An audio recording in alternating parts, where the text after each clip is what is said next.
Bonjour à tous, très heureux de vous retrouver pour cette 7e édition déjà du 100% Saint-Gab. C'est d'ailleurs la première pour cette année 2016. Donc le principe c'est toujours le même, hein. Des chroniqueurs viendront sur le plateau ici et nous parlerons d'une chronique. Donc ça pourrait être sur la vie au collège ou la vie extrascolaire. Donc dans cette édition nous parlerons de l'Espagne, ensuite nous parlerons de notre rubrique cuisine, ensuite de la série Make It Pop et enfin des JO 2016. Donc on n'attend pas plus, on démarre tout de suite. Jingle!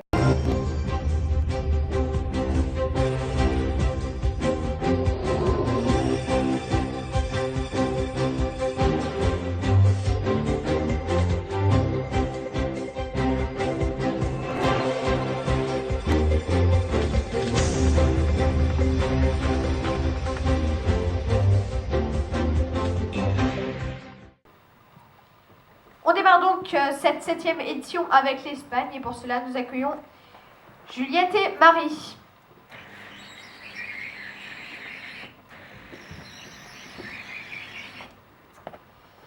Alors bonjour, merci d'être présente aujourd'hui. Alors vous allez nous parler de l'Espagne, on sait très bien que c'est un pays chaud et très touristique.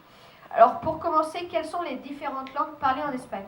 Quasiment tous les habitants de l'Espagne parlent castillan, la langue officielle du pays depuis la fin du XVe siècle. Cependant, on parle 3 autres langues en Espagne.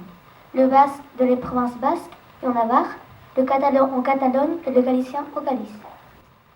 D'accord, alors en Espagne, l'Espagne fait souvent référence aux danses. Alors en Espagne, on entend souvent parler d'une danse, mais quelle est cette danse? L'Espagne est reconnue pour ses nombreux genres musicaux et pour ses danses. Parmi eux, le flamenco est une musique triste, souvent accompagnée de guitare et de danse. Les jeux gracieux de mains et du corps est particulièrement important dans les mouvements des femmes. Les danseurs s'accompagnent parfois des castagnettes qui rythment la musique. D'accord, alors comment est le drapeau espagnol et quelle est son histoire? Le drapeau espagnol est rouge et jaune et porte en son centre le blason ou les armoiries nationales qui illustrent l'union entre les anciens croyants du Castille, de Léon, d'Aragon et de Grenade. Donc Juliette et Marie ont réalisé une petite interview sur Madame Ibanez, donc on va voir ça tout de suite. De quelle ville venez-vous? Je viens d'une ville qui s'appelle Alicante, c'est dans le sud-est de l'Espagne. Il fait toujours très beau. Pourquoi avez-vous voulu être professeur d'espagnol? Et à la base, ma mère, elle est institutrice et je pense que c'est aussi un peu à cause d'elle que je suis devenue professeure. Et après, j'avais fait une année de stage en Espagne dans un collège avec des enfants de 5 et 6 ans, dans un collège britannique, et j'avais beaucoup aimé cette expérience. Y a-t-il des différences entre l'enseignement espagnol et français? Et maintenant, je ne sais pas comment c'est très bien en Espagne, mais par rapport aux langues, je pense que ça a beaucoup évolué en France, parce qu'on travaille par compétences. Donc il y a l'expression orale, l'expression écrite, la compréhension orale, la compréhension écrite, l'interaction. Et par contre, en Espagne, ça a peut-être changé, mais avant, on faisait que la grammaire et on apprenait par cœur les vocabulaires. Donc ça a peut-être changé. Donc je ne peux pas vous dire. Très bien, merci Juliette et Marie pour ces informations très intéressantes et en espérant qu'on se recroisera en Espagne. Au revoir. Ensuite, nous allons totalement changer d'univers et nous allons maintenant nous pencher sur la cuisine, plus précisément la rubrique cuisine.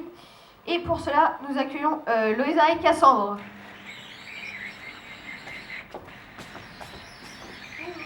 Bonjour, alors merci d'être présente ici sur le plateau du 100% Saint-Gab. Alors tout d'abord, en quoi consiste la rubrique cuisine? La rubrique cuisine est une chronique qui consiste à vous présenter une recette simple que vous pourrez réaliser chez vous. On l'a créée parce qu'on adore cuisiner ensemble. Alors, et donc, quelle recette allez-vous nous présenter aujourd'hui? Alors aujourd'hui on va vous présenter la recette du mug cake au chocolat. Donc c'est une recette très simple, rapide et économique à réaliser pour le goûter au petit déjeuner. D'accord, donc elles ont réalisé une vidéo, on va la visionner tout de suite. Pour la recette, il vous faudra 30 g de sucre, 20 g de farine, 40 g de chocolat noir de préférence, ainsi que 40 g de beurre. Et enfin, un œuf. Dans un mug, mettez les carrés de chocolat avec le beurre.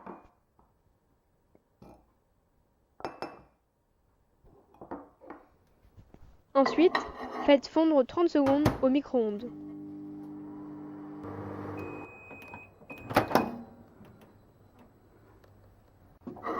Une fois que cela est fait, mélangez à l'aide d'une fourchette jusqu'à obtenir un mélange homogène.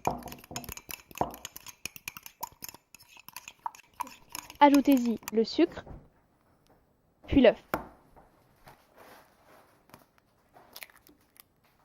L'aspect un peu gélatineux qu'il peut y avoir est normal suite à l'ajout du blanc de l'œuf.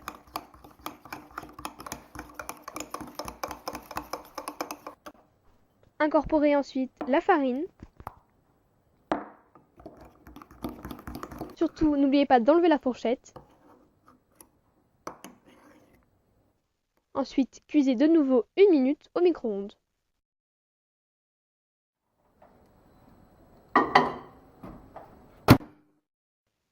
Attendez un peu, environ 5 minutes. Et enfin, dégustez sans risque de se brûler les papilles.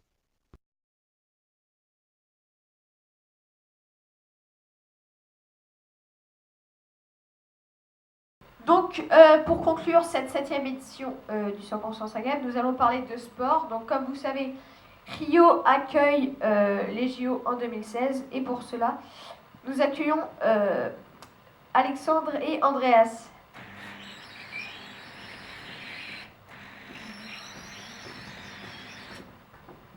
Bonjour, merci d'être présent sur le plateau du 100% Sagab. Alors, avant les questions, nous allons regarder la bande-annonce des JO 2016.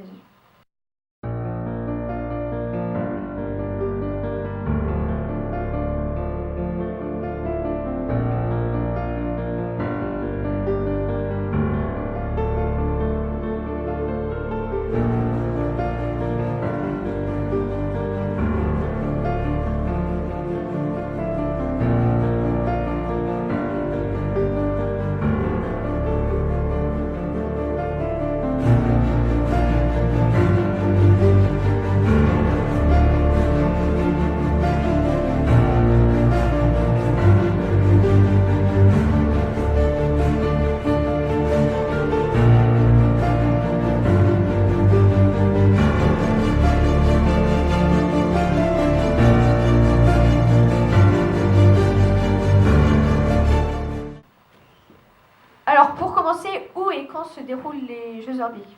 Les Jeux Olympiques se déroulent à Rio pendant 16 jours du 5 au 21 août 2016 et ce sera la première fois que l'Amérique du Sud accueillera les Jeux. D'accord. Alors, comment Rio les prépare-t-il? Pour préparer les Jeux, Rio a dû faire construire des stades, des hôtels, des chemins de fer et de nombreux bâtiments divers. Tout cela a coûté 11 milliards d'euros, ce qui n'est pas une petite somme. Le but pour le pays qui reçoit est d'épater le monde entier avec des constructions hors du commun.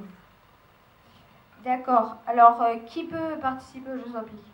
Tout le monde peut y participer, les femmes ainsi que les hommes, mais également les personnes ayant un handicap, à condition d'être un athlète qualifié pour les Jeux. Cette année, 1500 athlètes venus de 206 pays différents disputeront les Jeux. Donc, très bien, merci Andreas et Alexandre pour ces informations très intéressantes. Et en espérant que ces dernières chroniques vous aura plu. Au revoir.